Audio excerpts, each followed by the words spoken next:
Carla? Oi. É, você já quer que eu te coloque como anfitriã? Oi, Oi. tá me ouvindo? Pode põe a Cris e eu como co-host. Tá, Aí então espera espera ela entrar. entrar. É, Ela deixa tá eu te colocar. entrando já. Eu já te coloquei como co-host. É só aguardar ela entrar que daí eu coloco ela, tá? Tá bom.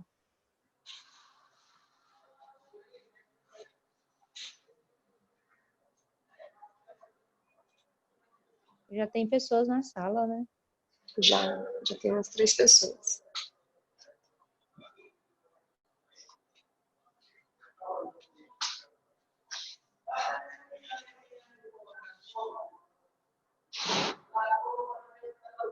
Consegue colocar o áudio dos participantes travado, né? Sim, sim.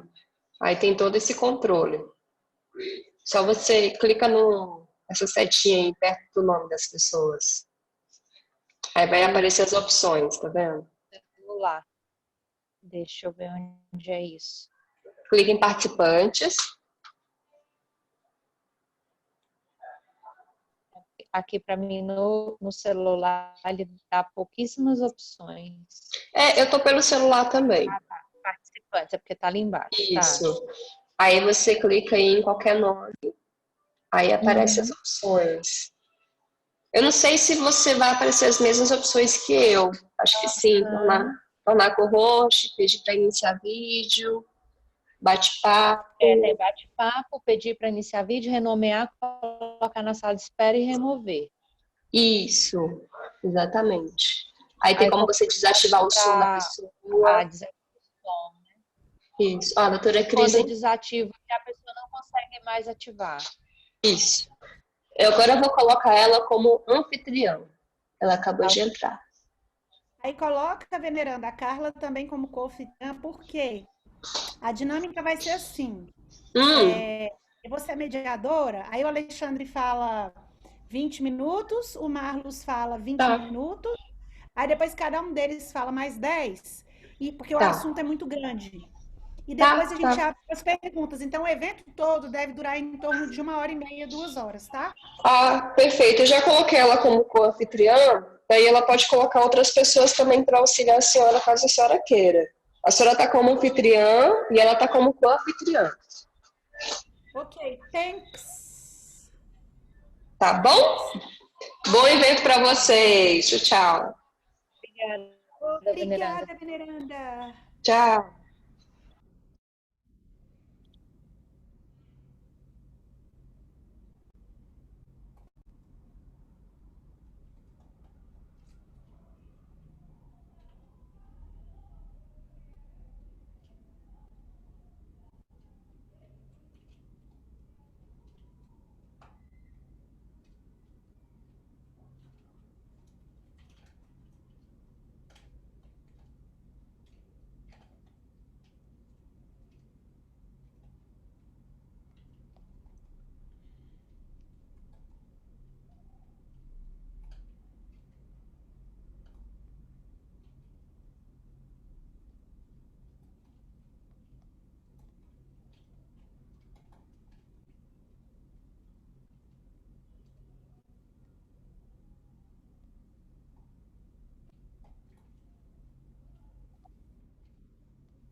Professor Alexandre, que prazer tê-lo aqui conosco, que alegria! Olá, Cris, tudo bem?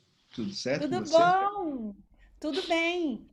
Eu falei com o Marlos mais cedo, Hum, para a gente, já que você entrou antes, vamos combinar a nossa dinâmica aqui, porque eu sei que você já é expert nesse negócio de Zoom Live, né? Eu é, entro de vez em quando para te assistir a vida é uma loucura. e tá uma loucura. Eu acabei de sair de uma, tô entrando nessa agora. É, hoje é a minha terceira de hoje também, já tem mais duas depois, meu Deus. Eu, eu acredito, eu sei que você está passando. Eu pensei da gente fazer assim: 20 minutos você fala, 20 minutos ele fala, depois eu passo a palavra para 10 para cada um e a gente abre um pouco para as perguntas. Porque eu acho que está todo mundo meio curioso com a advocacia 5.0 e tal. O que que você acha?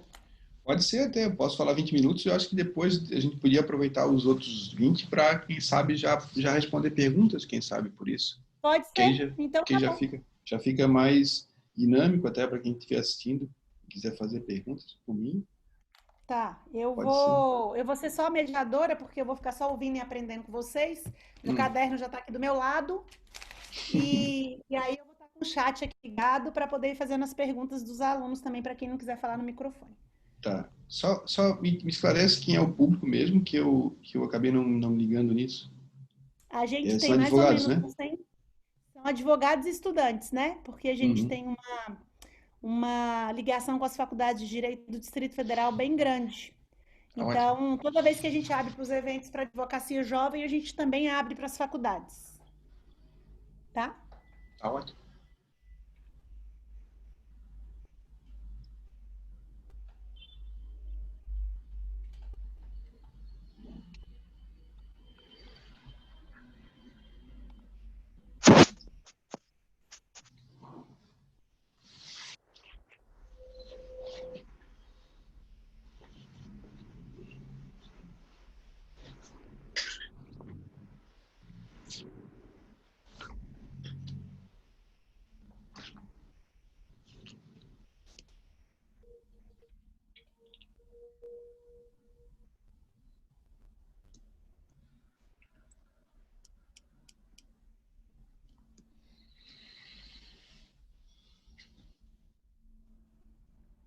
Deixa eu mandar mensagem aqui para o Marcos. Deixa eu ver quando.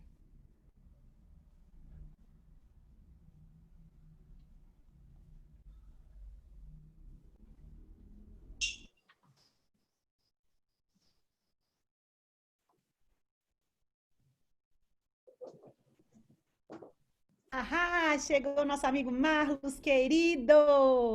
Salve, tudo bem? Me ouve bem? Ah, te ouço super bem. Que bom. Já ia te mandar mensagem. A gente vai esperar só mais 5 minutinhos pro povo tá, porque as pessoas estão entrando ainda. E daí a gente já pode começar. Pra O gente não cachorro já atrasar muito. chegou. O cachorro já chegou. Aí tem um cachorro aí Ah, na é parada. minha filha, não tem jeito, né, gente? A gente tá gravando em casa. É, eu tenho. Olá, Marcos, tudo bem? Olá, Salve, pessoal que está aí. Alexandre. Tudo bem? Olá. Eu Bom, tenho. Quando estou em Floripa lá, eu fico gravando na varanda, porque é mais fácil, e aí tem cachorro, tem passarinho. A casa que eu moro em Florianópolis tem uns pássaros bem exóticos, então é legal, volta e meia vem uma, eu não lembro como é que é, uma azul, não é uma arara ela, esqueci o nome. Enfim, tem muita coisa legal lá que aparece e volta e meia tem uns gritos de animais lá que não são nem cachorros. Ai, aqui, gente, é costume, sim, ela é demais. Mostra a foto, mostra ela para nós aí, mostra para nós, Cris, mostra. Vou pegar ela aqui. Vem aqui. Alexandre está aparecendo no mapa aí do Brasil? Tá Aqui. aparecendo. Essa Legal. daqui é minha companheira já de 12 anos já. Beleza. Ai, que fofa, que fofa, que fofa. Que legal, que legal. Ah, vou aproveitar e fazer esse teste também. Como é o nome dela? É compartilhar a tela. Tá, não, só fui ver se estava fazendo o teste aqui também, se vai aparecer. E não, apareceu errado. Cris, E eu vou mostrar o Madruga também. mostre o seu Pena que filho não para dá pra todo mundo pegar ver. no colo, né? Aí isso aí não consegue fazer com ele, né, Nilda? Não, dá não. O seu Aqui já é deu. bem grandinho.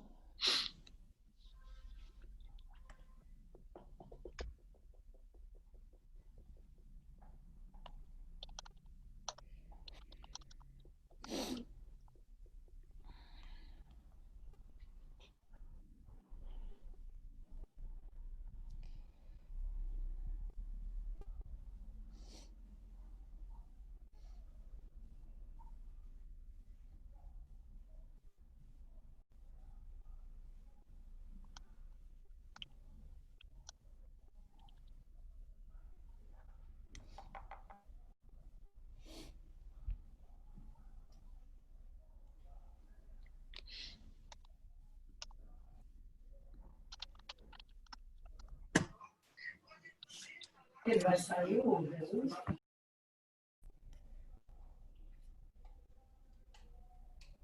Não conseguiu entrar.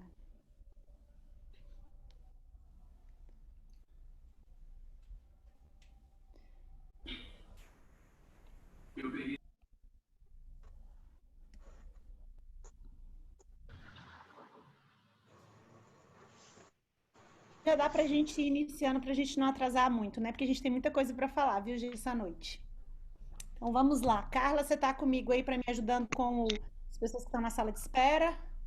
Sim, tô aqui. Tá, obrigada. Nada. Bem, queridos e queridas, muito boa noite para vocês. Muito feliz, mais uma ação do nosso OAB Carreiras. Vamos explicar um pouco para os nossos palestrantes. O Marlos já conhece um pouco essa dinâmica, porque ele já esteve conosco aqui. A BDF tem um projeto Carreiras para Jovem Advocacia, porque a gente tem uma preocupação muito forte com a formação do jovem advogado.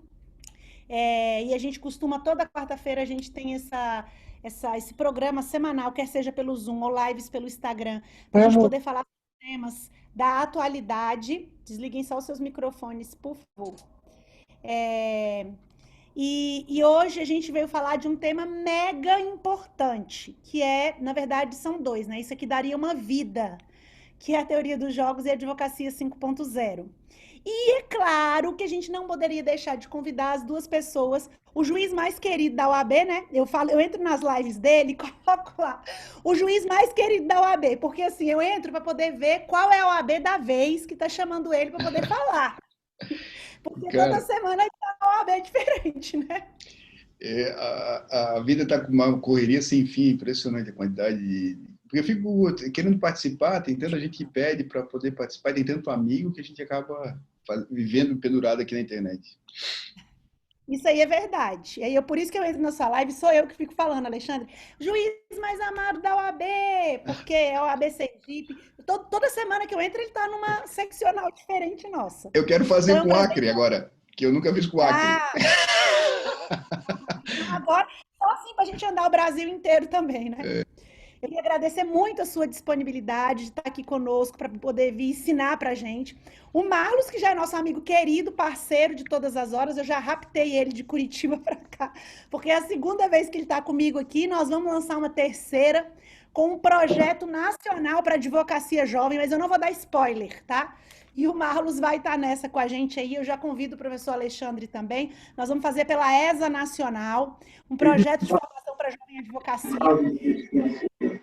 Temas super importantes. Então, Marlos, eu quero te agradecer também pela sua participação. E a nossa dinâmica vai ser assim, pessoal. Nossos palestrantes vão falar 20 minutos. Microfone, gente, ativar, por favor.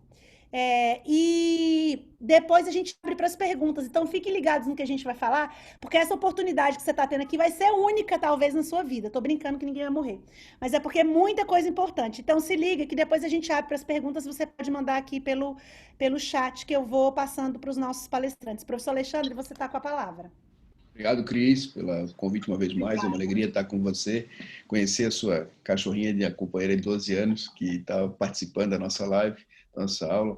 Todos aqueles que aqui vieram, cumprimentar o meu colega Marlos Arnes, que eu tenho uma grande admiração, um advogado que já se deu conta da importância da tecnologia, já se deu conta de não ser pato nesse espaço digital e sofrer as contingências daqueles que não se deram conta de como podem ser vulneráveis na sua advocacia.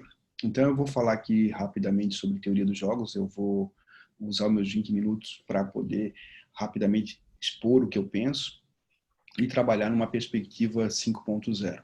Como funciona isso? Eu trabalho como juiz há 23 anos, desde que eu passei na magistratura, e eu depois também comecei a dar aula, fiz mestrado, doutorado, e fui dar aula de processo penal. Aliás, eu tenho esse livro aqui, o Short Introduction, que depois, no final, a Cris pode sortear eu mando para o ganhador, que tá? Aí eu mando para quem quiser. E tem a versão maior, que é o guia do processo penal conforme a teoria dos jogos. Quem quiser também, depois me manda inbox, eu consigo desconto. Se quiser, vai no site da EMAIS lá e usa voucher EMAIS15 e ganha 15% de desconto. Já digo de antemão para aqueles que chegaram cedo. E qual é a nossa ideia? A minha ideia foi... como professor de processo penal, muitas vezes eu me sentia um certo impostor porque a gente dá aula de processo penal, do processo, da ação, da competência, dos sujeitos processuais, das nulidades, dos recursos, da sentença, de costas para a realidade. E a realidade muitas vezes nos surpreende. Então, um aluno que começa a fazer estágio no escritório, na delegacia, no Ministério Público, na magistratura, percebe o quê? Ou o professor está enganando, ou o professor não sabe de nada. Então, a gente tem o quê? Um gap muito grande entre a prática e a realidade. Com base nisso, eu, dentre as diversas coisas que eu sou sempre um curioso, estou lendo coisas fora da caixinha, lendo que pode ser útil de outras searas, eu fui estudar, tomei contato e achei que valia a pena estudar a teoria dos jogos, que não tem nenhuma, não é uma teoria formal, ela não é uma teoria que substitui uma teoria processual, uma teoria do crime, ela não vem substituir a culpabilidade, não tem nada disso. É uma teoria que busca estabelecer como nós podemos, racionalmente, em face de uma interação processual que envolve personagens humanos, como no caso do processo penal, como sujeitos que interagem e buscam maximizar seus interesses, suas utilidades, para ser mais específico, eles podem agir de modo a nós anteciparmos seu comportamento. De que maneira? Eu sei que o promotor vai acusar. Em princípio, eu posso antecipar que ele vai querer uma condenação. E se ele quer uma condenação, ele tem um trajeto ao buscar. Ele tem que comprovar aquilo que consta dos elementos da acusação. Isso parece muito óbvio. Só que quando você consegue organizar isso de uma estrutura formal, como advogado, ou delegado, o promotor, quer que seja, você consegue antecipar as possibilidades da sua ação. E aí eu dividi, eu estou sendo muito breve, né, em relação a isso. A teoria dos jogos tem muitos autores que trabalham nessa questão, não é nenhuma novidade eu ter feito isso no processo no direito penal, os americanos há muito tempo trabalham com isso. A ideia foi só customizar com uma certa dose de profanação. Eu fiz uma profanação no sentido de poder organizar isso com um viés que salta do puramente racional e vai encontrar na psicologia cognitiva mecanismos que podem roubar a cena do processo. Mas, se nós tivermos um personagem racional como nosso oponente, e aqui, em geral, como estou falando para advogados, pode se tratar do Ministério Público ou do delegado de polícia, eu posso racionalmente, colocando-me no lugar dele e tendo como um sujeito que eu respeito pela racionalidade, antecipar os seus passos. E essa antecipação dos passos, ela pode se dar de maneira intuitiva, como boa parte das pessoas fazem, acreditando nas suas potencialidades. Isso, aliás, é um problema, porque o jurista sofre de excesso de confiança, e esse excesso de confiança pode ser nefasto, muitas vezes, para seu cliente. E isso fez com que nós pudéssemos organizar em 4 categorias básicas. A primeira delas é: quem são os jogadores da minha interação processual? Quem é o juiz? O Marlos está em Curitiba, trabalhou muito tempo na Lava Jato, sabe que a saída do Sérgio Moro e a mudança do juiz tem uma perspectiva diferenciada de atuação. E não é porque o direito mudou, mas porque os jogadores mudaram. Os jogadores mudaram e aí, por via de consequência, você tem os mesmos personagens, muitas vezes, no Ministério Público, mas a mudança de um player como o do juiz altera o ritmo, altera a compreensão, altera o modo de proceder. Isso pode ser significativo. Então, monitorar todos aqueles que realmente compõem a interação processual é o nosso desafio. E processo penal não se faz sozinho, o processo penal se faz justamente dessa interação. E essa interação é uma interação que se dá entre personagens humanos, e quanto mais eu tiver dados, informações acerca deles, eu tenho um ganho cognitivo, porque eu só sei as regras do processo depois que eu tenho os jogadores. Eu não sei se um juiz pergunta ou não pergunta, porque o 212 do Código de Processo Penal tem muitas compreensões. Você encontra vários autores que defendem que pode o juiz perguntar e outros que não. Você só sabe quando chegar na audiência. Mas chegar na audiência pode ser uma surpresa e você pode antecipar esse comportamento estudando os personagens que você enfrentará. Viviane Amorim, por exemplo, trabalha comigo lá. A gente vai lançar uns livros sobre esquemas mentais de processo, que são muito legais. O Instagram dela é bem divertido também, pode segui-la. E qualquer sorte o que a gente tem, eu só tenho as regras do processo depois que eu sei os jogadores. Óbvio, isso é tão óbvio dizer que as pessoas, quando leem um livro, dizem, mas ele falou o óbvio. Isso é o óbvio, então agora vamos estruturar o óbvio. Quais são as variáveis que você pode ter? Um juiz que, por exemplo, vai interpretar a lavagem de dinheiro pela imputação objetiva é diferente de um juiz que vai interpretar a lavagem de dinheiro pela culpabilidade. O Lucchesi está aí, o Calegari está aí, o Pacelli está aí. E uma simples mudança da teoria de base do julgador implica numa necessidade de alteração do curso tático da defesa, porque os requisitos para atribuir responsabilidade num caso e no outro são diferenciados. Um juiz que aceita a cegueira deliberada, qual cegueira deliberada? A da inferência da melhor explicação, que é o livro do Deltan, ou uma cegueira deliberada que pressupõe um dolo eventual comprovado nos termos do Código Penal? Ou seja, você precisa conhecer as pessoas com as quais você vai interagir.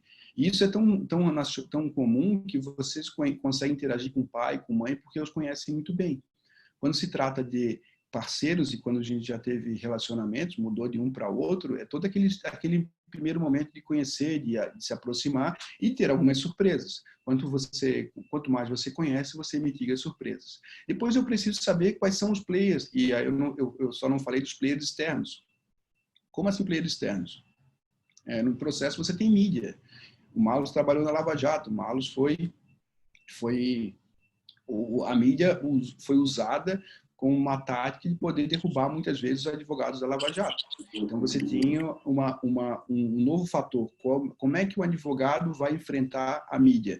Ele não tem formação para isso. Ele vai precisar procurar pessoas capacitadas que entendam de como é que é a relação com a mídia. E isso você precisa reconhecer a incapacidade do julgador. Depois que você tem os jogadores internos do processo, jogadores externos, ainda não desconsiderando em casos mais complexos o uso do lawfare, que é o direito para destruir inimigos políticos, que o Antônio Santoro escreveu um livro muito legal sobre isso, que vale a pena ler. Nós temos ainda que descobrir qual é o engajamento, qual é a recompensa de cada um dos envolvidos. Como recompensa? Não se está falando de dinheiro, corrupção, mas tem gente que está querendo visibilidade, tem gente que está em carreira política, tem gente que tem ódio ideológico, tem gente que está numa cruzada contra a corrupção, numa cruzada em favor da violência doméstica, uma cruzada em relação aos animais, e a depender da imputação, ele tem um engajamento diferenciado no caso e ali envolvido. E esse monitoramento das recompensas é muito desafiador, porque ele pressupõe uma capacidade de análise de dados que, em geral, nós juristas não temos. Por fim, depois estabelecido quem são os meus jogadores, quais são as minhas regras naquele contexto e quais são as recompensas possíveis, eu preciso estabelecer estratégias e táticas. O que significa isso? O que eu quero no final do processo? O que é factível? O Marlos e a Cris, quem é advogado, sabe que muitas vezes ouve o cliente e diz, absolver não dá. Então, o que dá para fazer? Reduzir pena? É possível fazer um acordo de não persecução penal? É possível realizar uma colaboração premiada? Quais os instrumentos que eu tenho à disposição? E, para isso, eu preciso de uma formação continuada. Porque se vocês forem contratados para agora, nesse exato momento, tocar o telefone e vocês forem chamados por um cliente para irem à sede da Polícia Federal, porque o cliente está preso numa prisão temporária e o delegado de polícia ofereceu junto com o Ministério por uma colaboração premiada, não adianta sair no Uber lendo a 12.850, porque ela não será útil para vocês. Tem muitas regras que não estão ditas, uma construção que você precisa estar preparado. E essa preparação é fundamental na advocacia e para os jovens advogados, fundamentalmente. Que o Usain Bolt não vai treinar 15 dias antes das Olimpíadas, ele tem 4 anos de preparação. Ele tem que estar justamente preparado para as adversidades. Se você quer jogar no processo penal, você tem que perceber isso. O que é estratégia? O que eu quero no final? E as táticas são aquilo que eu posso realizar em cada subjogo, em cada round.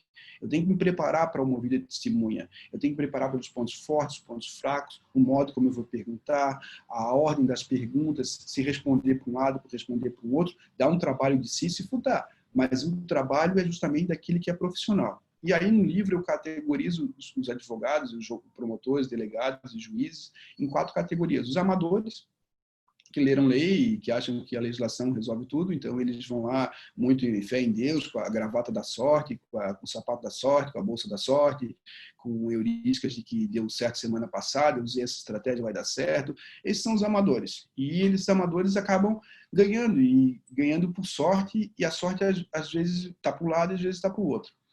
Mas existem aqueles que são semiprofissionais, que já perceberam que tem que ampliar o horizonte de sentido, e esse horizonte de sentido esbarra em alguns obstáculos vinculados fundamentalmente à estrutura e à capacidade de ampliar um escritório de advocacia, que é desafiador.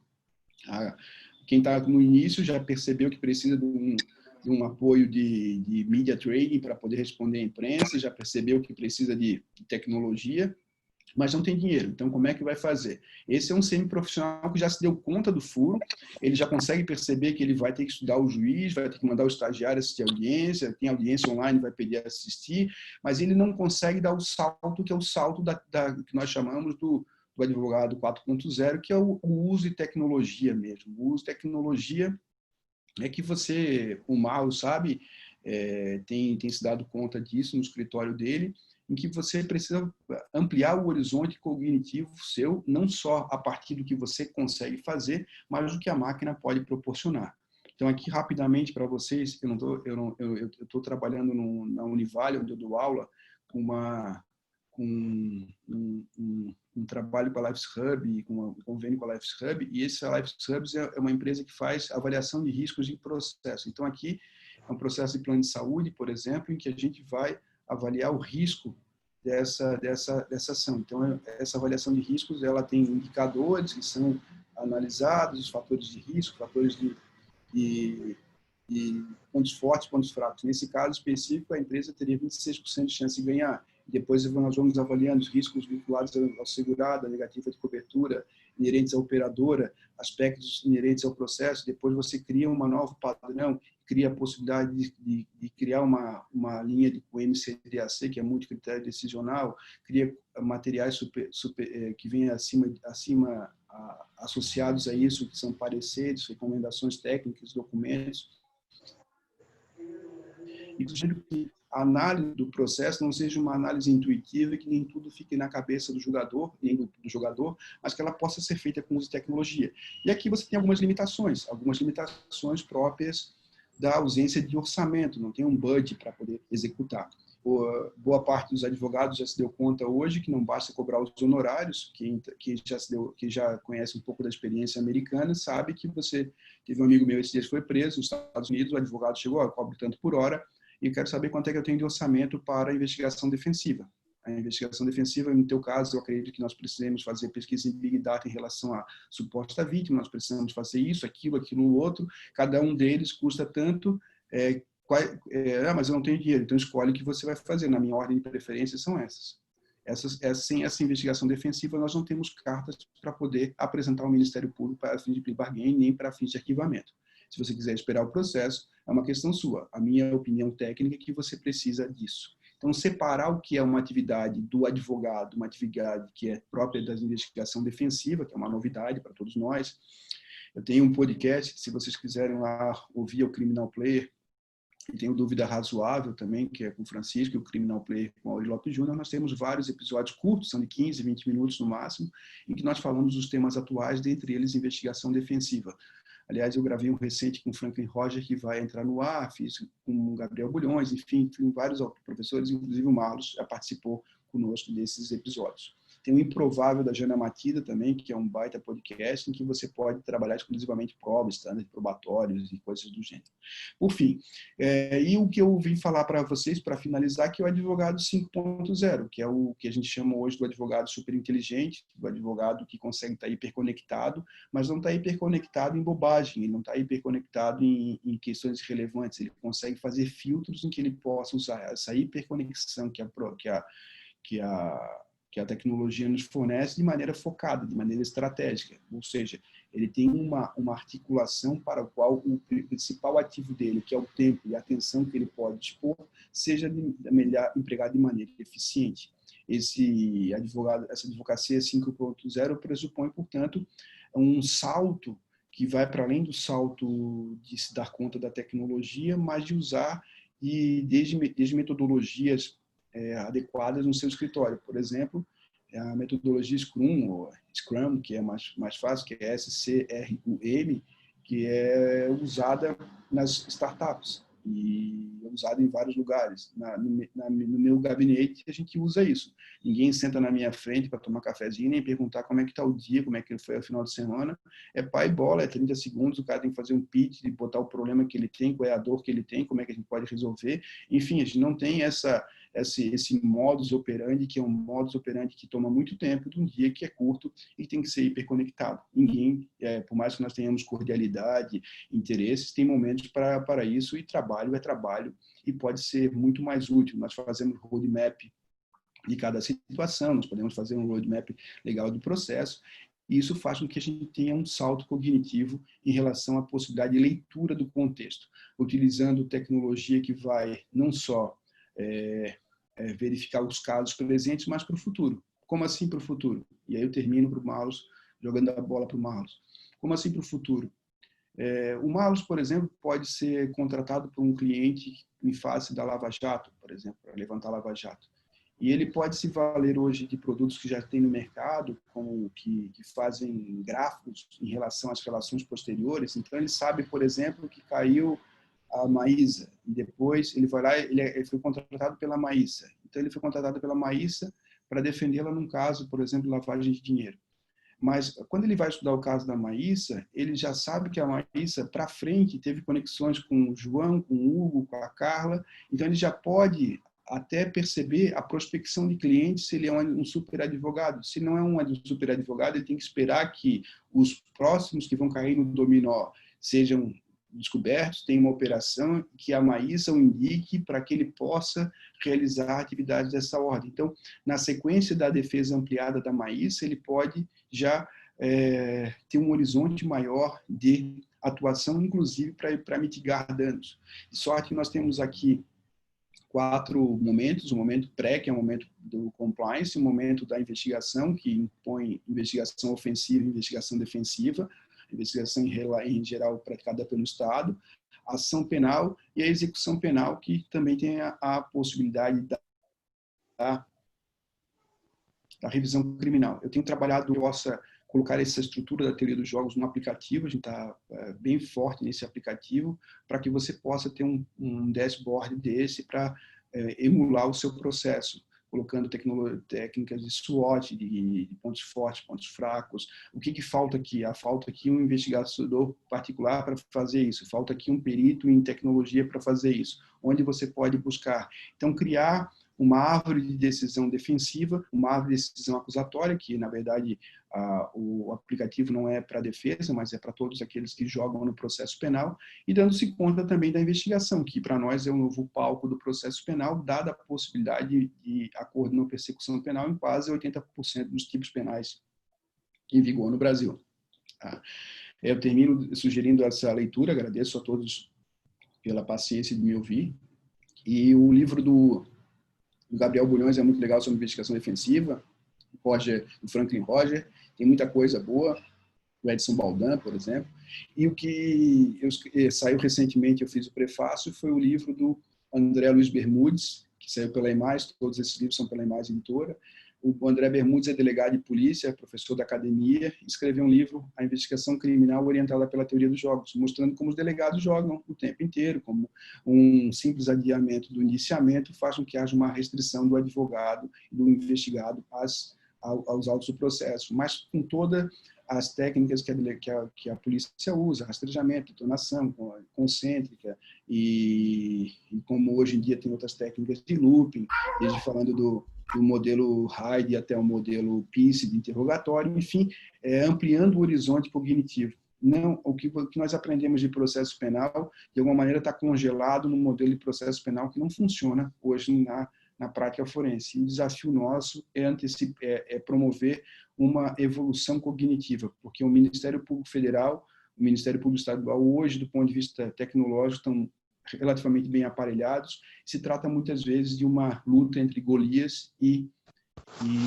Davi e Golias, e essa luta precisa do salto tecnológico. Mas aí, e se eu não tiver, não entre em bolas, em partidas em que você não possa disputar. Se você não tem uma vantagem, é melhor você dizer, esse jogo é demais. Se eu jogo futebol, gosto de futebol, mas eu não tenho coragem de entrar num time de primeira divisão porque eu não tenho capacidade de jogar, eu tenho que reconhecer meus limites, sob pena de o meu nome ser esculachado dali em diante, porque eu entrei numa partida da qual eu não tenho capacidade técnica para poder disputar. Reconhecer em que grau você está e qual estratégia que você terá para ir adiante é fundamental. E para isso, Ah, meu escritório não tem dinheiro. Juntem-se, como tem sido a prática em vários lugares do Brasil, em 10, 12 escritórios, juntem um pool para poder organizar um salto tecnológico em que todos possam ter ganha-ganha, não esperando que venha cair do céu um aplicativo, um programa que lhe salve a atuação.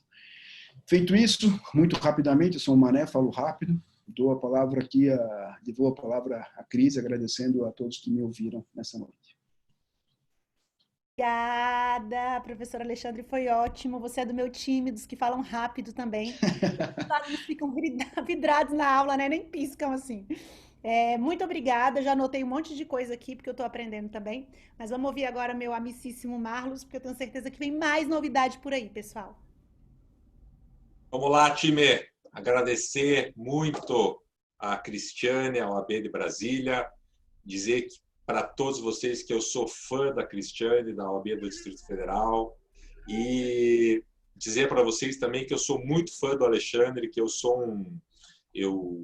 faço minha corrida diária ouvindo os podcasts deles, e é muito legal ouvir o Alexandre porque ele não tem certas amarras que nós, advogados, não deveríamos ter e que temos, o que é um problema.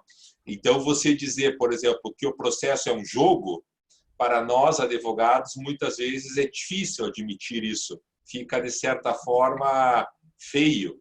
E quando o Alexandre traz a teoria dos jogos, se vocês não deixem ele ir embora sem vocês enchê-lo de perguntas, porque tudo que vocês fazem, todos os processos que vocês movimentam, faz parte de uma única coisa que se chama teoria dos jogos. Isso significa o seguinte: quando eu fui despachar um processo em Santa Catarina no século passado, e o Alexandre é muito mais novo do que eu, mas era juiz na comarca de Florianópolis, era um processo criminal de ICMS, que ele nem sabe, dívida tributária, é a primeira vez que eu estou contando isso para ele. Quando eu cheguei no balcão da vara que ele atendia, ainda naquele prédio redondo lá em Florianópolis, eu sabia quem era Alexandre Moraes da Rosa, porque para mim era fundamental saber quem era o juiz da causa. Não adiantava eu ir a Florianópolis, tentar despachar com o juiz, tentar despachar na vara e não saber como é que pensa o juiz. Como pensa o promotor dessa causa? O que ele vai fazer? Ele vai aceitar essa posição de defesa? Ele não vai aceitar essa posição de defesa? Vai concordar comigo? Vai discordar? Isso não faz parte de um código de processo penal, não faz parte de um código penal, não faz parte de um código de nenhum lado. Isso faz estratégia, isso é jogar, isso é teoria dos jogos.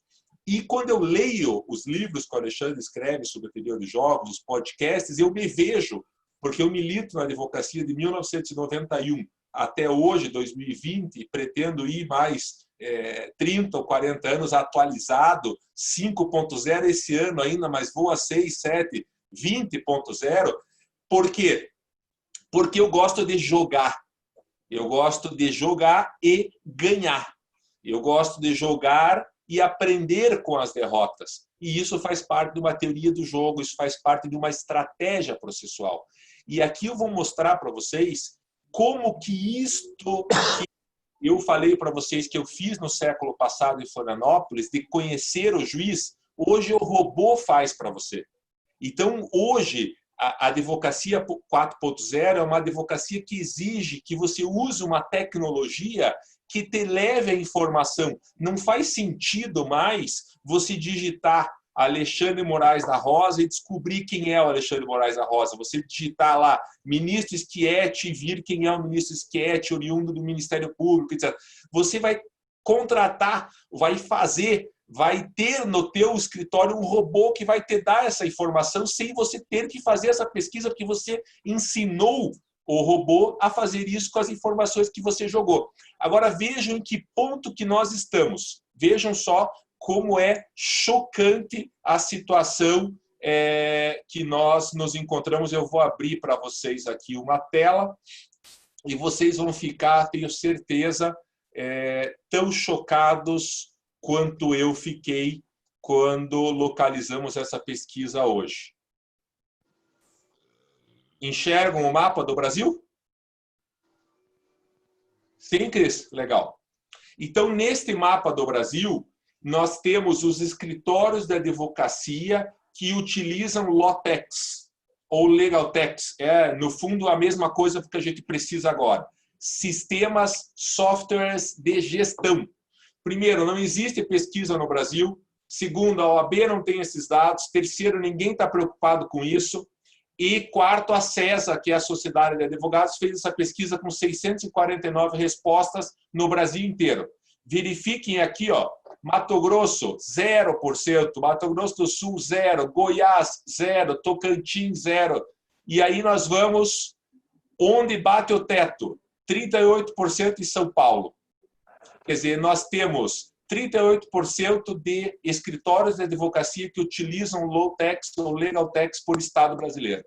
Vejam, procure aqui, se estão no Brasil inteiro nos assistindo, procure qual é o teu estado. Eu estou no Paraná. Eu tenho no Paraná 100 e poucos mil advogados. 4% desses advogados utilizam uma Law-Tech e uma Legal-Tech. Ok?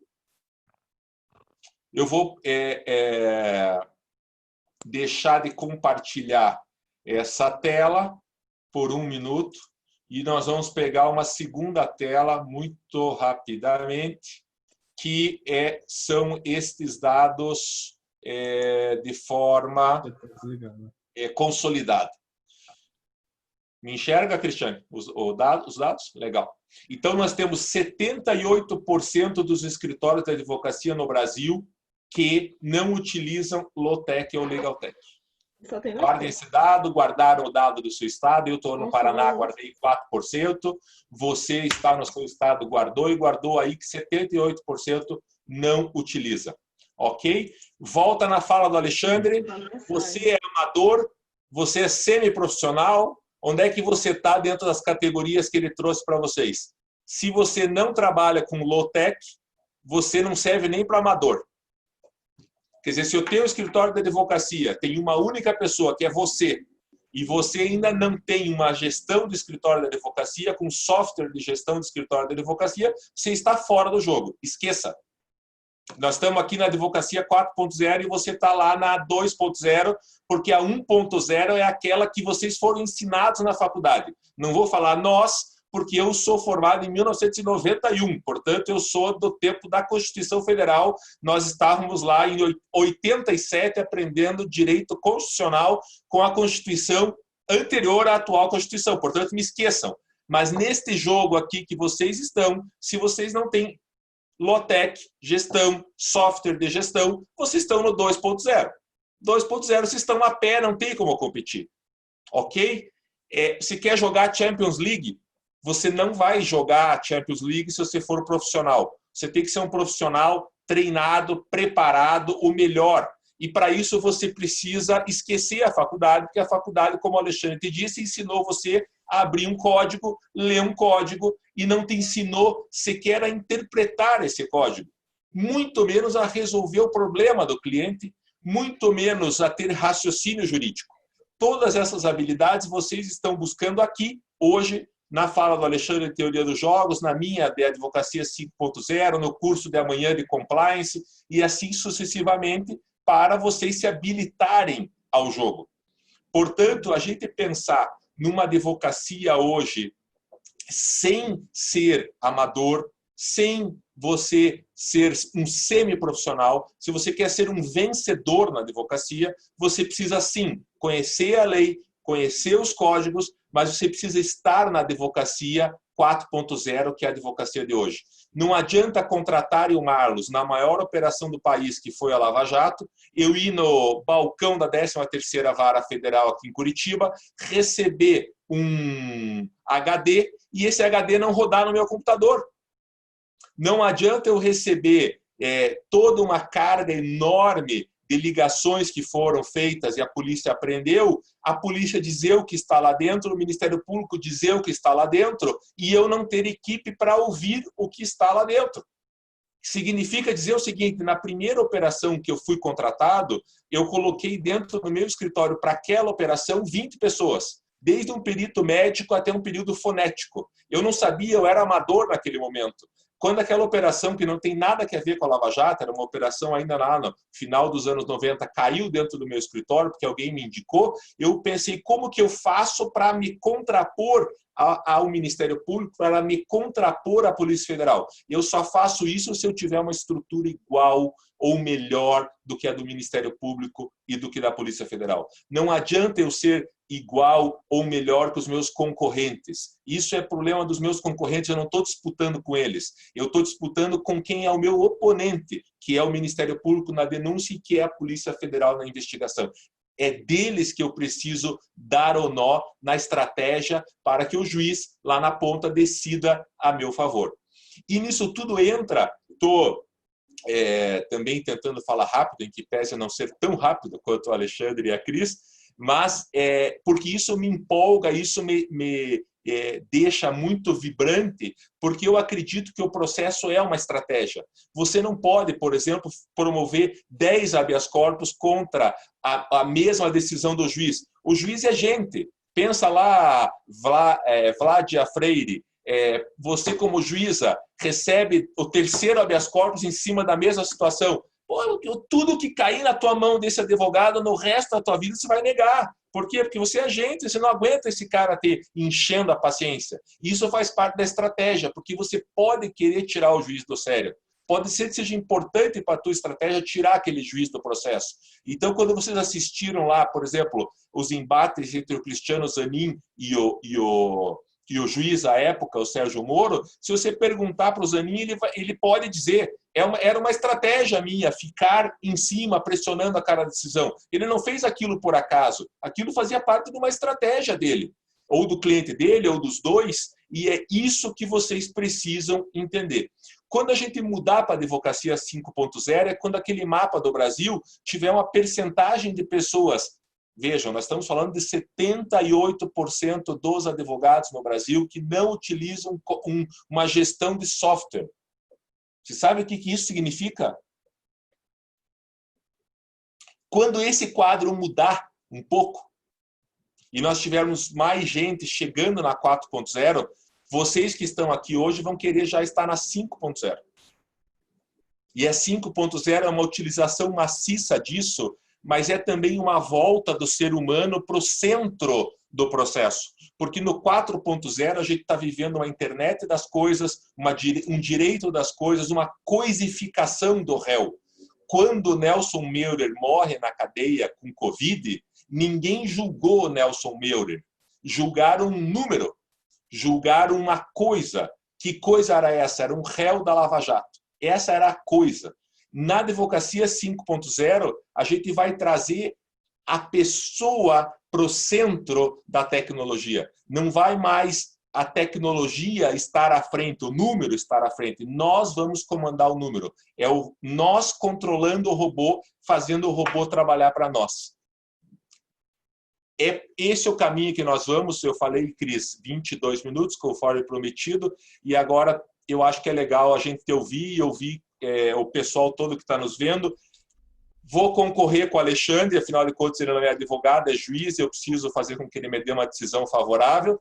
Estou entregando para a Cris aqui 2 edições da revista do Instituto Brasileiro de Direito Penal Econômico. Eu sou vice-presidente, o Guilherme Lucchesi é o presidente. Tem 2 edições. A Cris faz o sorteio, a gente manda daqui pelo correio, recebe junto, ao mesmo tempo, pessoas diferentes dos livros do Dr. Alexandre. Valeu, time! Vamos lá! Obrigada, pessoal. Agora eu acho que o pessoal está com uma dúvida, porque a sua fala, a fala de vocês foi complementar excelente.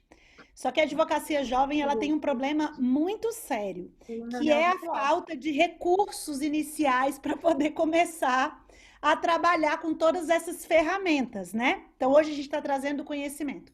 Daí eu vou explicar uma coisa para vocês, que é outra coisa que a gente faz aqui na UAB-DF também. Marlos, aqui a gente tem o EasyJur, que é um programa gratuito para a advocacia. A adesão a esse programa foi baixíssima, Marlos. Então, nós fizemos propaganda nas redes sociais, nós dissemos para a advocacia, gente, nós temos um programa gratuito de gestão de escritório para vocês que vai auxiliar. A adesão foi super baixa, porque ninguém está tendo a visão que você tem, que é você precisar de um robô para você poder captar as decisões daquele juiz e conhecer como é que ele decide. Por exemplo, vou dar um exemplo para vocês. Eu fiz uma reunião com um cliente de São Paulo, e paulista, gente, é cliente que é muito exigente, o Marlon sabe. Quando eu cheguei na mesa para poder conversar, qual foi a primeira pergunta, Marlos, que o cliente fez para mim? Você conhece o juiz que está julgando esse processo? O que ele estava querendo me dizer? Que essa pergunta estava me induzindo? Gente, você sabe as decisões dele? Você sabe como é que ele vai julgar esse meu processo? Você sabe quantas decisões ele já deu favorável em causas parecidas com esse? Era isso que ele estava querendo dizer. E ele tinha pago uma consulta só para mim, para a gente conversar antes dele fechar. Então, isso pode ser um teste para você, querido amigo advogado, advogada. Cuidado com a forma que você vai levar a resposta para o cliente. Porque se for muito amador, dali ele já vai cortar você.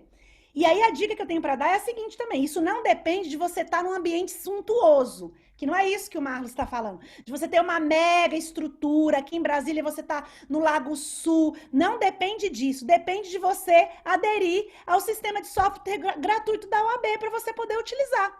É você fazer a sua estratégia antes.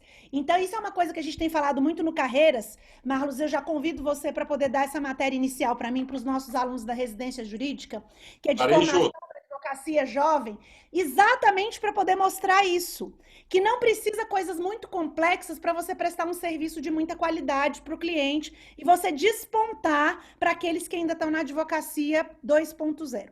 Mas eu vou parar de falar, gente. Se vocês quiserem colocar aqui no bate-papo as perguntas, eu acho que é a hora da gente começar a perguntar. Eu acho, professor Alexandre, que eu tenho uma primeira pergunta depois desse comentário.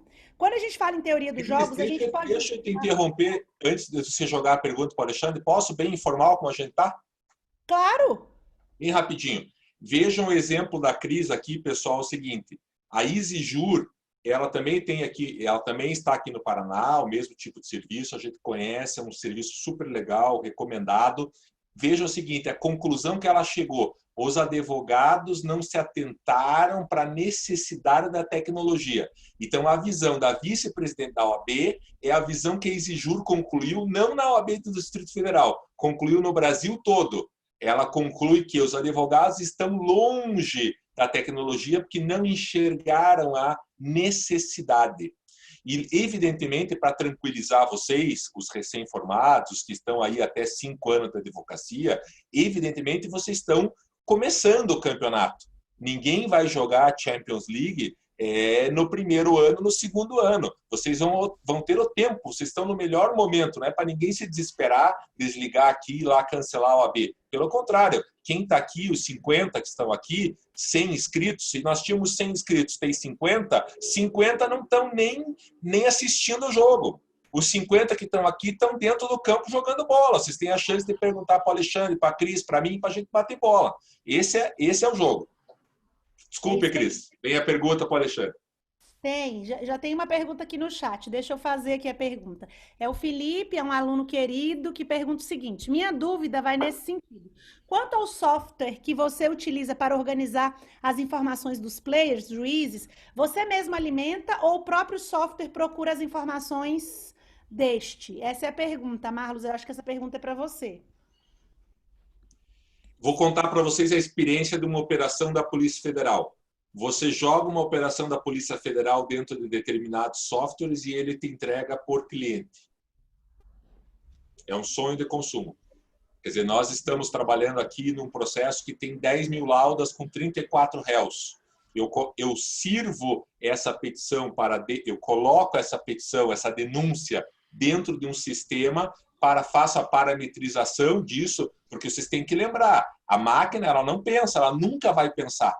Quando o Watson, que é o Mega, tá dando respostas melhor que o ser humano, é porque nós colocamos para o Watson toda a informação possível. Então, eu forneço a informação para o software de uma operação e ele me devolve com a informação que eu quero. Eu quero a informação referente ao réu X. Ele vai me devolver toda a informação desse réu X para que eu trabalhe. Posso dar um adendo nessa pergunta? Claro. O que o Marlos está fazendo, eu acabei de postar ali no bate-papo, eu lancei hoje, aliás, fiz uma live, na sexta-feira, tem umas 17 horas, com o Daniel Boing, nós lançamos um livro que é Ensinando um Robô a Julgar. E esse livro é um livro, tá R$ 39,90, seja menos do que um McDonald's com entrega em casa. Né?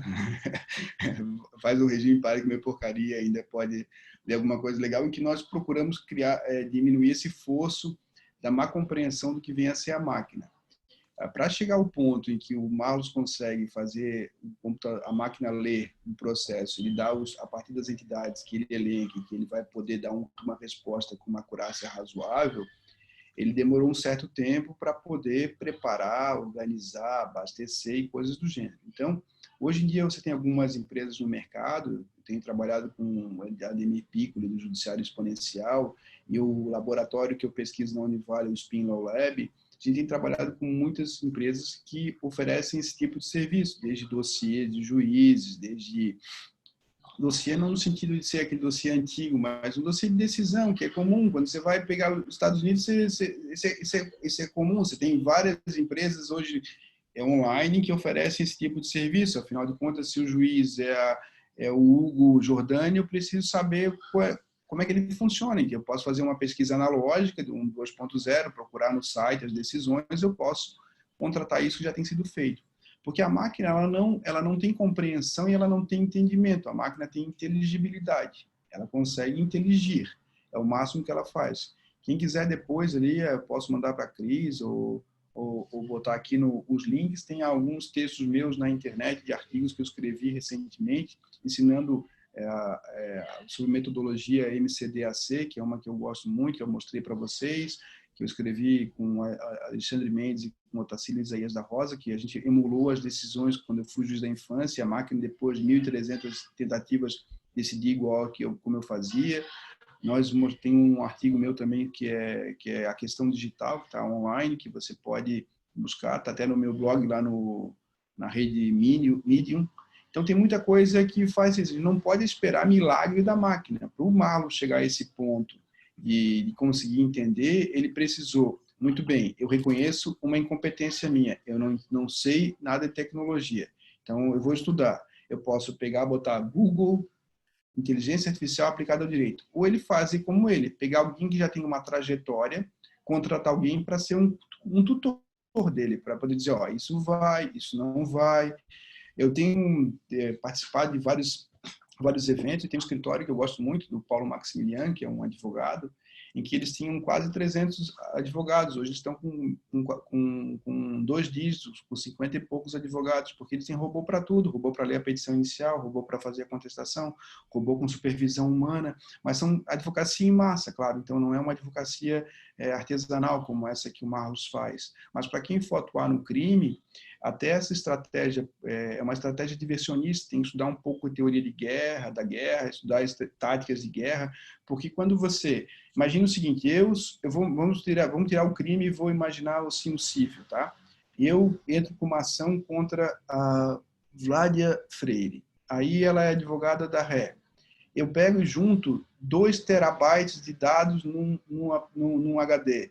Que dali o que me importa é 2%, mas eu faço com que ela perca o tempo dela procurando 98% alguma coisa que possa ser uma surpresa.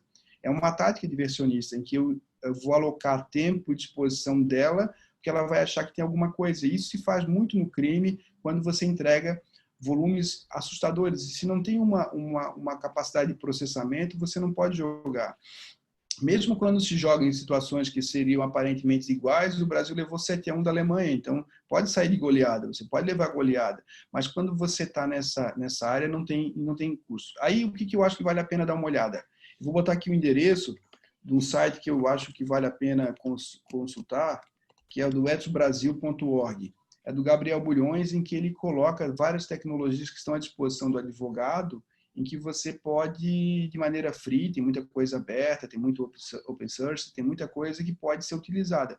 Mas chega num ponto que tem que reconhecer o limite. E aí você tem que, de alguma maneira, galgar. No livro que eu acabei de lançar, nós fazemos uma explicação mínima sobre o que vem ser a inteligência artificial, o que não pedir mais dela do que ela pode dar, e também o que significa os algoritmos de hoje. O que seria um algoritmo? Um número finito de instruções bem definidos para obter e eficaz. Como é que você faz isso direito? Ah, preciso aprender algoritmo? Não, ninguém precisa aprender algoritmo, ninguém precisa aprender a programar, ninguém precisa fazer isso. O Malus não sabe Python, mas o programador que ele contrata sabe Python. Ele não precisa saber limpar banheiro para contratar alguém para limpar banheiro, não precisa trocar pneu para saber que ele precisa contratar alguém para trocar pneu. Ele vai contratar dentro das limitações dele. O grande papel é que ele reconhece as suas limitações e não quer fazer tudo.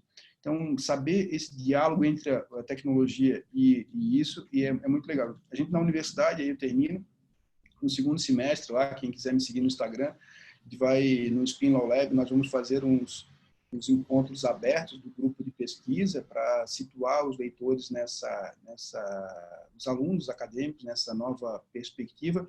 Tem no meu YouTube, lá tem umas palestras que a gente fez com o pessoal, com o Hartmann da UNB, que trabalhou no Victor, do Supremo Tribunal Federal, com o Ricardo Fernandes, que trabalhou no Victor e que agora está na Legal Labs, era Legal Labs, agora está Legal Nelway. Então tem muita coisa acontecendo e nós vivemos numa bolha como se isso não fizesse importância. Iniciativas, a OAB tem que encher o saco para que o advogado vá atrás disso.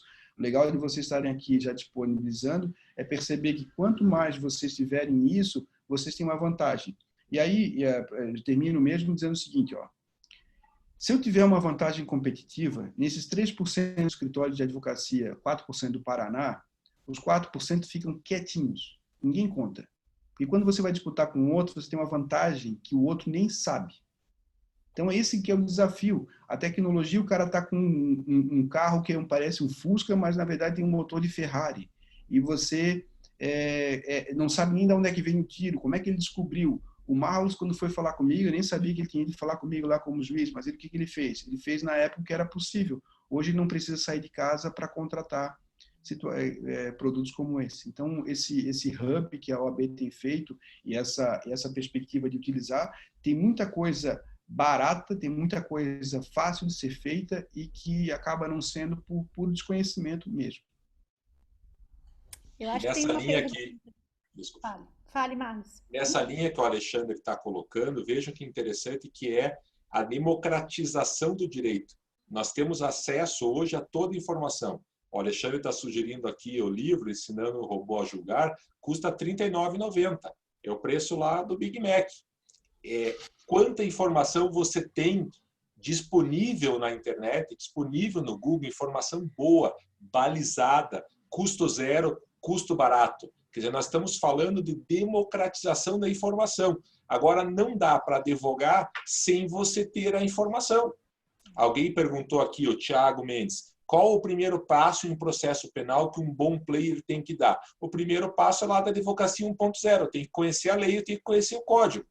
O segundo passo, eu preciso ter instrumentos para trabalhar. Aí a Cris perguntou, e é legal isso, a gente pensar, como que eu faço para ter instrumentos para trabalhar se eu não tenho condições de adquirir? Então, volta. Quando nós passamos a ter um processo digital, a maior parte dos escritórios estava com máquina de escrever. Existe uma percentagem, quando eu fui presidente da OAB em 2006, existe uma percentagem enorme de advogados que parou de advogar porque não quis ir para o computador.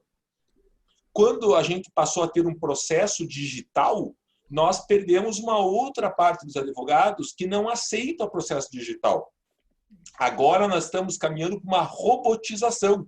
Se vocês, quando forem protocolar um recurso especial, um recurso extraordinário, ou melhor, um habeas corpus, para superar uma súmula 691, que é aquela que impede você de recorrer se não tiver sido julgado na instância anterior ainda, vai cair num robô do STJ e do Supremo que vai ler que tem lá a súmula 691 e que vai pôr um carimbo, indefiro. Por quê? Porque ele localizou a súmula 691. Que você está querendo superar. Então, como que você dribla esse robô? Você tem que ter um outro robô que vai te ensinar a dizer, olha, não escreve súmula 691. Você tem que dar um drible nisso. Entenderam? Quer dizer, é fazer o robô trabalhar para você. Aonde que entra a sistemática toda? E isto vocês vão ter que exigir da OAB, e aqui eu não estou falando da OAB do Distrito Federal, que eu sou fã não só da Cris, mas da gestão. Não estou falando da OAB Paraná, nenhuma OAB específica.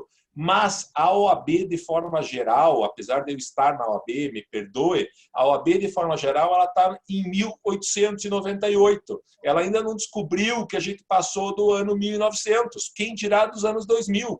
Esses dias eu estava assistindo uma conferência de alguns conselheiros federais e eles estavam dizendo no webinar que nós não podemos ter perfil no Facebook. Quem é professor tem que ter um perfil de professor, quem é advogado tem que ter um perfil de advogado. E se você for advogado e professor, você tem que ter 2 perfis diferentes. Para, gente, em que mundo vocês estão? Não tem isso. Nós precisamos, então, na questão da propaganda. Quer dizer, o advogado precisa ter uma discussão profunda sobre a questão da propaganda e autorizar boa parte das propagandas que sejam feitas. Nós precisamos ter sala da OAB com os scanners, que eu estava falando para vocês dos scanners. Nós precisamos ter sala da OAB com uma advocacia 5.0 para quem não tem condição de ter a OAB. Aqui no Paraná tem uma experiência, um prédio no centro com um escritório compartilhado, etc. Mas a realidade dos advogados também espelha a realidade social, espelha a realidade de cada estado. Mas, mesmo que você não tenha computador, não tenha scanner, não tenha robô, você tem acesso à informação. Se você está aqui, quarta-feira, 8 da noite, ouvindo o Marlos, o Alexandre e a Cris, você está procurando o quê? Acesso à informação. Esse é o primeiro passo que você tem que dar, Tiago Mendes, ter a informação.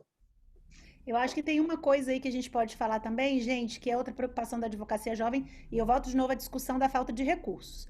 Só que a gente tem que ponderar algumas coisas. Aqui na UABDF, Marlos, a gente vai criar, e o presidente dele, que me desculpe, porque eu já estou dando a notícia antes da gente divulgar isso, vamos dizer assim, que publicizar isso. Nós vamos criar 2 espaços grandes do lado norte e sul da cidade, exatamente nessa pegada que você está falando. A advocacia 5.0, com máquinas velozes, com muito lugar para escanear, com ponto de atendimento para os advogados, mas tem outra coisa que me preocupa também. Nós fizemos aqui uma parceria com a empresa júnior da UNB de contabilidade, para poder prestar auxílio para os advogados virem para a formalidade. Nesse tempo de pandemia, muita gente está reclamando que não consegue ter acesso a bancos, a tudo isso. Nós facilitamos a vida dos colegas. Você sabe qual foi a procura dos colegas por esse serviço? Nós tivemos 5 colegas que procuraram. Fora que dentro da UABDF, a gente já faz o CNPJ, que sai lá na hora, sem precisar você pagar um contador para fazer isso para você na Receita Federal. Então, assim, para a gente vir para o jogo, para esse jogo que o Marlos está falando, a gente também precisa se aparamentar de coisas assim, um pouco simples. Então, o que nós estamos tentando fazer aqui? É simplificar e baratear esses custos para os colegas. Então, você já não precisa mais de um contador, a gente já faz. As salas da OAB vão ser melhoradas e a gente tem um software de graça que você pode utilizar. Mas eu estou dizendo para você que a adesão a esse tipo de serviço, ela também é muito pequena. Então, eu, por exemplo, pago uma quantia altíssima para o meu contador. Se eu soubesse que esse acordo ia ser feito, eu já não teria pago, já teria usado esse convênio que a OAB ia fazer com a empresa júnior da UNB. Então, é um serviço excelente, monitorado por professores. Eles fazem toda a planilha de controle do escritório, fazem seu imposto de renda por um valor super acessível. Aí é o que eu te falo, 5 colegas utilizaram. Aí começaram a nos pressionar aqui. Cadê o AB para conseguir os empréstimos, para a gente ter material para poder trabalhar? Qual é o banco que vai dar empréstimo para advogado que não é formalizado, que não tem uma pessoa jurídica? Então, assim, é praticamente impossível. Mas eu não tenho bola de cristal, tá, gente? Porque eu acredito que os videntes não vão entrar no reino de Deus. Então, mas eu já vinha com esse projeto desde o ano passado. A Nilda está aqui, a nossa vice-presidente de uma subseção nossa aqui da Ceilândia, que nós estivemos nas subseções, pedimos os apoios para os presidentes e vice-presidentes, para chamar o pessoal para formalidade, para poder chegar nessas horas ter o computador, porque as salas dos fóruns nossa, por exemplo, aqui em Brasília, estão fechadas, porque os fóruns estão fechados. Então, assim, a gente perdeu uma capilaridade tecnológica muito forte por causa da pandemia para os colegas. Então, essa é a outra dica. Mas tem alguém perguntando aqui, o Matheus Portela está aqui no chat perguntando, levando esse cenário para uma perspectiva a longo prazo, o uso dessas ferramentas tão automatizadas não poderia gerar desvalorização da advocacia? Mais do que nós termos 1.200.000 advogados no Brasil? Mais do que a gente ter 2 milhões de bacharéis no Brasil? Quando eu fiz faculdade em Curitiba, eram 3 faculdades. Hoje nós temos 37 faculdades. A gente acha mesmo que o que vai desvalorizar a advocacia é a automatização? Alguém colocou aqui no chat, é um robô, a pessoa está rindo, o Felipe está rindo, eu também rio, por isso que eu estou aqui sorrindo, um robô para burlar outro robô está ficando uma atividade napoleônica a advogar. É bem pior do que isso. Não é um robô para burlar um robô, é você descobrir que tem um robô lá. E você descobrir que você precisa de um robô aqui. Por quê? Porque o cliente quer contratar você para a estratégia. Lembra do começo da nossa fala? Você tem que vencer esse processo no final, com a melhor pena ou com a absolvição. Mas não vai ser fazendo habeas corpus para superar a súmula 691 que você vai chegar lá. Então, essa dúvida da perspectiva da advocacia ser desvalorizada com o uso das tecnologias é um bom ponto, mas é o ponto de quem acha que a gente está competindo com o robô. A gente não está competindo com o robô, a gente sempre vai perder para o robô. A gente precisa fazer o robô trabalhar para a gente. É a mesma coisa de só dizer assim, aproveitar que hoje em dia você não vai dirigir mais sem Waze, você não vai realizar as atividades dos médicos, têm se alterado. Então, a chegada da inteligência artificial veio em várias frentes. Mas em todas elas, quando o Marlon sublinhou, nenhuma delas vai superar ou tem capacidade de superar essa perspectiva humana, que é, inclusive, a ideia da advocacia 5.0. O que eu tenho recomendado, assim, muitas vezes perguntam assim para mim, Alexandre, quem que você indica algum estagiário? Eu indico assim, pergunta para ele questões de tecnologia, me dá as perguntas. Eu faço, porque se o cara não sabe nada de tecnologia, ele vai ficar lá querendo fazer pesquisa em site. O mais nerd, pega o mais nerd, que é assim, vai ver. Então, assim, o que dá para fazer? O pessoal tem na Unidemy, tem bom, tem muita coisa online agora, curso de 8 horas sobre inteligência artificial, noções básicas, você pode aprender muita coisa, em vez de ficar curtindo o Instagram das pessoas. O Daniel Bong, aí eu conto para vocês esse menino, ele foi me orientando no mestrado, na graduação. Ele chegou para mim e disse assim, como vários alunos na graduação, professor, eu queria escrever sobre inteligência artificial. Aí eu perguntei, o que você já leu? Normalmente eles me respondem, eu li um artigo no UOL, lá naquela coluna Tilt. Então, velho, vai arregaçar a manga, tomar fermento e volta para conversar comigo daqui a um tempo. Não dá para ficar fazendo. Ele chegou, o Daniel disse assim para mim, professor, o meu problema é a aplicação do segundo Wittgenstein no âmbito da inteligência artificial, ou seja, a dificuldade do juiz decidir no âmbito da discricionalidade pragmática. Eu disse, opa, vem cá, querido, tu lê esse Wittgenstein? Li. Tratado Lógico Filosófico? Li. Então, qual é a frase que ele termina? Sobre o que não se pode falar, deve se calar. Ótimo. E por que ele girou? Viragem linguística. Beleza, o guri sabia das coisas. Sabe o que ele fez em janeiro, da último ano que ele foi se formar? Ele não foi para a praia. Ele pegou dinheiro do Natal da avó, do tio, do pai e da mãe e conseguiu num escritório europeu que trabalhava com tecnologia, mandou e-mail, disse que era um estudante brasileiro que precisava de estudar para conhecer de maneira gratuita. Ele queria ser voluntário no escritório. E ele foi para lá, voltou cheio de gás, porque ele está preocupado com a vida a médio e longo prazo. Ele não quer ver Suits. Me diga o seguinte, Outlander, tu vai ver Outlander para quê? Para perder 10 mil horas da tua vida para lazer? Ótimo, pode ver Outlander. Mas não creio que você tem que alocar o tempo para outra coisa. Aquele Outlander parece uma gávea, ninguém morre, todo mundo morre, não morre a Jamie, não morre Jamie, não morre ninguém. Então, assim, ver Suits, aprendeu Suits, legal, beleza, formado em Suits, que nada. Você pode fazer lazer, mas o que você está fazendo de fato para se preparar para esse novo mundo? Então, tem muita coisa online, muita coisa gratuita que você pode fazer aí de modo muito sofisticado para poder se alfabetizar nesse mundo. Esse mundo chegou, quem tiver a capacidade de pensar esses dois mundos está na frente. A gente tem outra pergunta aqui, a Amanda pergunta assim, a utilização da tecnologia atrelada ao direito já não deve ser implementada na grade curricular dos cursos de direito?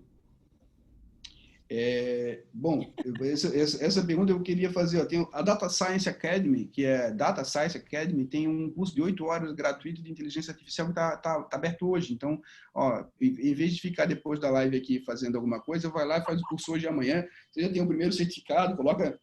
Que maravilha, já coloca no Instagram lá, assim, certificado Data Science Academy, que você fez o curso básico de 8 horas sobre inteligência artificial. É muito legal isso.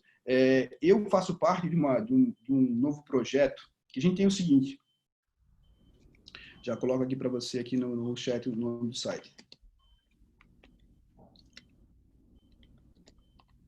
E aí você põe no Google que chega lá nele, que dá para chegar, tem esse curso sobre essa questão. E aí, a grade, hoje em dia, tem uma discussão sobre os requisitos mínimos do curso, o MEC tem várias discussões, então os cursos não conseguem fazer uma disciplina, um curso focado nisso, eles são muito amarrados. Em geral, eles têm uma disciplina de processo digital, uma optativa, não sei das quantas. O que a gente fez na Univale? A Dira Jai, o José Everton da Silva, os coordenadores do curso, nós a Univale decidiu abrir um curso de Direito em Florianópolis, um camp, tem um São José em Florianópolis. Esse camp da capital, nós não temos uma disciplina de tecnologia. Todos os professores tiveram formação em matérias vinculadas à tecnologia, então um professor de Direito Civil já começa falando disso, fala de responsabilidade civil de carros autônomos, o professor de Direito Penal fala de responsabilidade civil de carros autônomos, começa a falar de tecnologia, de Big Data, todo mundo trabalha LGPD, tudo de maneira transversal. Não tem como ter uma disciplina. O curso, assim como a advocacia de vocês não consegue fazer nada sem tecnologia, nenhuma disciplina, por exemplo, de aula de teoria do direito, eu fui falar de sandbox. O que é sandbox? Vou botar aqui para ficar mais fácil, depois vocês podem pesquisar. É a possibilidade de órgãos reguladores restringir regras de observância obrigatória para experiências tecnológicas, avaliando riscos e depois autorizando ou não. O Uber não estaria no Brasil, não estaria no mundo inteiro se não tivesse arriscado, porque tecnologia se mete, depois vamos ver o que vai dar. Entender como a gente vai usar MVP e assim e coisas do gênero. Então, o aluno que está saindo desse nosso curso, ele não sai um curso, ele não vai ter lá na 8ª fase, na 4ª fase, uma disciplina processo eletrônico. Não, ele já vai estar atravessado por essa perspectiva em toda a graduação. Então, não precisa necessariamente uma alteração curricular. O que precisa de uma alteração é de quem gerencia para que os professores possam fazer. E o cara que dá aula lá, que não quer saber disso, tem que ir embora. Porque ele está dando uma aula virada para as costas, ele está dando uma aula do século passado. E aí não dá para mandar embora, tem várias dificuldades, mas o que a gente tem feito, assim, a formação hoje tem que ser transversal em tecnologia. Com certeza, absoluta. Mas e na mesma linha... Desculpe, Cristo. Eu acho que é isso que a gente fala na sala de aula e o povo não acredita, né? Porque quando eu vou dar aula de processo penal, eu falo muito disso. Aí os alunos ficam falando, nossa, coisa chata isso. Cadê a ação penal? Cadê recurso? Eu falo, gente, acorda para a hora do Brasil, sai desse berço esplêndido, porque senão você vai sair daqui. O meu estagiário é meu estagiário desde o primeiro semestre, gente. O menino, ele é sensacional. Quer dizer, ele que manda na área de tecnologia lá do escritório. Ele sabe mais que os advogados. Porque é ele que coordena tudo isso. Ele se interessa, ele estuda, é ele que planeja.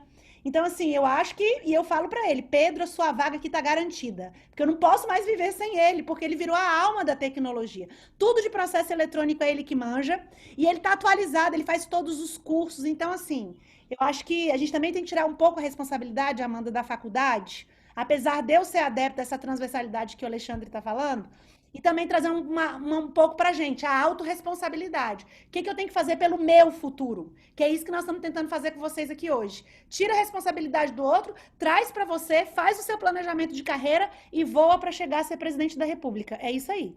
Fala, não precisa tanto. Presidente da República, não.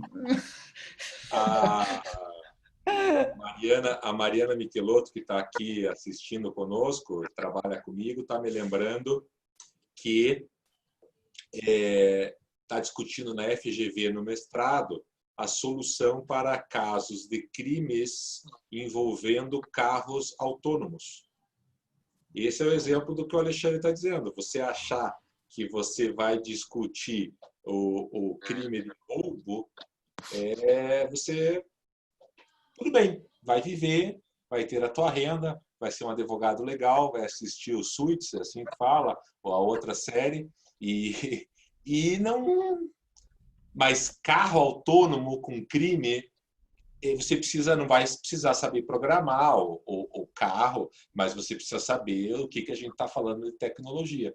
E nessa linha de transversalidade que o Alexandre trouxe, é muito importante, o Luiz Roberto, a Thaís, que estão também comigo aqui do escritório, a gente tem que enxergar a negociação no direito penal, que foi a fala que a gente fez na semana passada, ou retrasada, e que o Alexandre fala em todos os programas dele, e que eu estou insistindo que não adianta se é certo, se é errado, não adianta nada disso. É assim. Então, a gente tem que aprender a negociar. E não é ter uma cadeira na faculdade que vai nos ensinar a negociar, mas essa ideia da transversalidade que o Alexandre trouxe, desse impacto, é legal para vocês pensarem no direito penal negocial. Fala, Alexandre. Só um minutinho sobre isso. Assim, em relação a carros autônomos, tem um livro muito legal da Heloísa Estelita, com a Laura Leite, publicado pela Marcial Pons. A Heloísa Estelita está no YouTube, numa palestra que ela deu na PUC do Rio Grande do Sul, do Nereu Giacomoli, coordenador. Foram 3 módulos, aliás, tem o Leonardo Greco, tem o Greco que falou antes, depois eu também falei sobre inteligência artificial, e tem uma fala da Heloísa Estelita, que foi antes da minha, em que ela situa as dificuldades do veículo autônomo. Então, ela vai trabalhar essas questões, que a gente tem hoje. Um veículo autônomo, nós temos aí, a nossa colega está pesquisando, pode matar. Então, quando eu uso o veículo autônomo para matar, eu não sei se vocês já dirigiram, já participaram de um carro, eu já andei num carro autônomo. É impressionante, pessoal, é impressionante. O carro vai.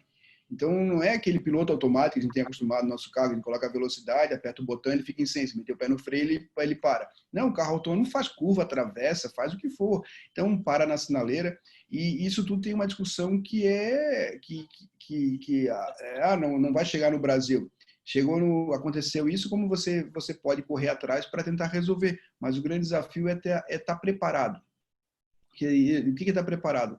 É poder dizer assim, bom, eu me dei conta agora, hoje, nesse encontro, que eu preciso estudar isso. Essa é a minha primeira concepção. Eu vou ficar desesperado porque eu vou correr atrás. Não.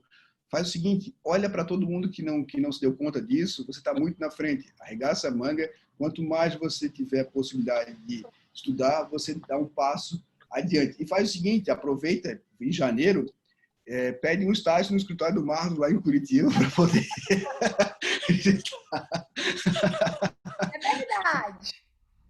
Vocês sabem que em janeiro desse ano, e ficam todos convidados, porque ano que vem vai acontecer também, nós fizemos um programa de experiência profissional com 30 jovens advogados, com no máximo 5 anos, e levamos esses advogados aqui para Curitiba, foram selecionados do Brasil todo. Aqui levamos para Curitiba, para São Paulo e para o Espírito Santo, para Vitória. Foram 3 semanas de imersão total, em que o pessoal ficou em vários escritórios, inclusive no nosso aqui, tendo justamente essa experiência profissional. A Fernanda, que é minha sócia desde 1997, está também mestranda na FGV, e colocou para vocês um link aqui, justamente dessa discussão do carro autônomo. Ela está sugerindo acessar. Bem legal. Obrigado, Fernanda. Pois é, gente, a gente podia ficar a noite inteira aqui falando, mas a gente vai precisar acabar, porque a gente precisa dispensar os nossos convidados, porque todo mundo precisa descansar. Eu tenho outra live daqui a pouco também, quem quiser, às 9 horas. Às 9. E vamos fazer assim, o sorteio, eu vou pedir para a Carla organizar o grupo do WhatsApp, porque a gente tem um sisteminha eletrônico aqui na UAB. E aí a gente sorteia os 3 livros com quem estava com a gente aqui hoje, que são mais ou menos 45 pessoas. E aí a Carla, do nosso setor de eventos aqui da UABDF, liga para vocês, a gente pode organizar um grupinho no WhatsApp e a gente faz o sorteio que os 2 disponibilizaram, o Alexandre o Livre e o Marlos 2.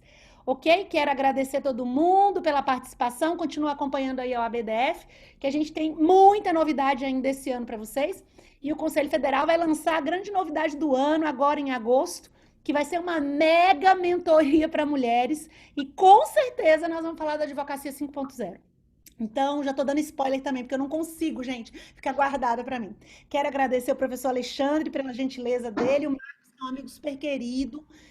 Dizer que a UABDF está de braços abertos para vocês, para receber sempre. E eu já estou engendrando vários projetos já na minha cabeça, o Marlos sabe, né? Que eu funciono a 360, 520 por hora ainda para esse ano, para a gente poder lançar e ajudar a advocacia jovem. Beleza, pessoal? Beijo para todo mundo aí, quem quiser. Mantém contato, estou à disposição. Valeu, Marlos. Valeu, pessoal. Valeu. Alexandre, é uma alegria. Sou teu fã. Amanhã na corrida vou te ouvir mais um pouco. Cris, obrigado por todos os convites, por tudo. Diga, Alexandre. Amanhã tem o Eugênio Pacelli falando sobre a voluntarismo depois da Lava Jato. Amanhã está lá falando no podcast do Criminal Player. É bom. E eu tenho que confessar para todos vocês que eu não conseguia correr ouvindo a não ser música. E eu fui muita insistência É muita insistência, e aí a coisa começa a funcionar. O que a gente ganha em 1 hora de conhecimento ouvindo é sensacional.